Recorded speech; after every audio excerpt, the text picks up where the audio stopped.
everyone. Today we're actually going to talk about how you would take x-rays and mount them on the software program that you're using. This particular software program that we use in our dental clinic is EagleSoft. So the nice thing about this is that if you hover over certain icons, you can actually see that something will pop up and it will tell you, oh, this is to access digital x-ray, or this one is to view images. This one would be if you wanted to write or type up any type of chart notes. So what we're going to do is we're either going to click on this view image screen, or we're going to come over here and click on the x-ray machine, and then we're going to find our patient. So with our patient, we're going to go to Dexter. So if you type in the first 3 letters of the patient's name, and if you have it on auto search, it's going to show you the different Dexter mannequins that you have available to work with in the clinic. So I'm going to click on this yellow Dexter. I am going to go to exams by date, and I'm going to find bitewings, okay? So if I click on these, you'll notice that these are our Dexter mannequins. So if I click and drag this down, that's gonna allow me to see the images in much larger shape and size. So ideally, when you are mounting your radiographs, you're going to have the patient's right molar, right premolar, left premolar, and left molar mounted this way, okay? So it's almost like as if you were looking at the patient's mouth like they were sitting directly in front of you. So this is gonna be the patient's upper right. So we have tooth number 1, 2, and 3 here, and then 4 and 5 and 6 here. Then we go to the other side of the mouth and we have tooth numbers 12 and 13. And then of course on the molar we have 14, 15, and 16. Then we would come down here on the bottom and we would have 17, 18, and 19. And then of course over here on the premolar we have 20, 21. Then when you're looking on this side, you have 28, 29. And then in the molars you have 30, 31, and 32.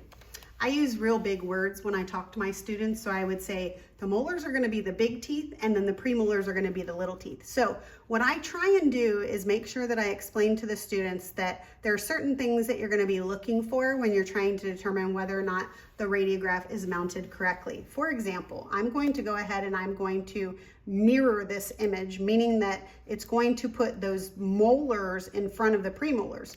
Well, if we were looking in the patient's mouth, and if we were just to draw an imaginary line right down the middle of the mouth, we would know that those big teeth don't sit in front of the little teeth. The big teeth are in the back of the mouth, and then the smaller teeth are towards the front of the mouth.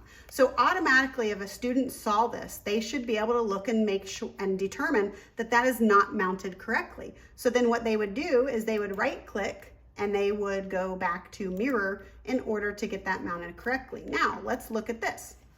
This one, I'm going to flip it upside down. So if you're looking at it upside down, that to me doesn't necessarily look right. Now, one way to look at that is if you're looking at the molars, sometimes you can see the roots. Maxillary molars have 3 roots, mandibular molars have 2 roots. So if you're looking right here at this particular molar, you'll see that there's something in the middle of these two. That's going to be that lingual root. If you look at the mandibular teeth, you'll see that you only see the 2 roots. The other part to that is that a lot of times, often the bone doesn't actually angle downward. It has like a natural progression where it angles upward. So if you notice this area right here, so for example, if I was to flip that upside down, the bone doesn't actually frown down on the bottom because you have this external oblique ridge that would sit here normally. So if I flip that back over, that's what this area is going to be. So do you see how this from front to back actually starts to angle upward? So that's going to be that natural curve that the dentition takes, okay?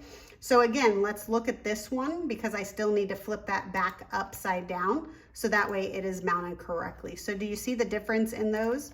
Other things that we would be looking at is if it was rotated in a different position. So obviously this is not how a horizontal bite wing should be mounted. So that would be another indication that there's something going on there. So if I rotated it 180 degrees, now that flips it upside down, and we have the molars that are going into the anterior portion of the mouth. So I'm going to rotate it 180 again, and now it's back to normal. And then this one I'm going to rotate 90, and then I'm going to go back to mirroring it. So now the anterior teeth are in front of the posterior teeth, and it's mounted correctly with our maxillary, and mandibular. Hold on a minute, maybe I didn't do that one. There we go, now it's mounted correctly. So these are your maxillary, these are your mandibular teeth, okay? So a lot of times you wanna make sure that you take your time in helping to determine whether or not these x-rays are mounted correctly. Now, if you were doing these on a real patient, what you could use is you could use specific landmarks. For these particular mannequins, they don't have any restorations, such as crowns, fillings, root canals, things of that nature, or even missing teeth. But if you were doing this on a real patient, you have the luxury of being able to look inside the patient's mouth intraorally to determine, if they have any missing teeth or what types of restorations are on which teeth. So that way you'd be able to look at your bite wings and know whether or not they're mounted correctly based on all of those different anatomical landmarks or restorations that you would be looking at. So that is how you would actually determine whether or not your films are mounted correctly when taking bite wing radiographs.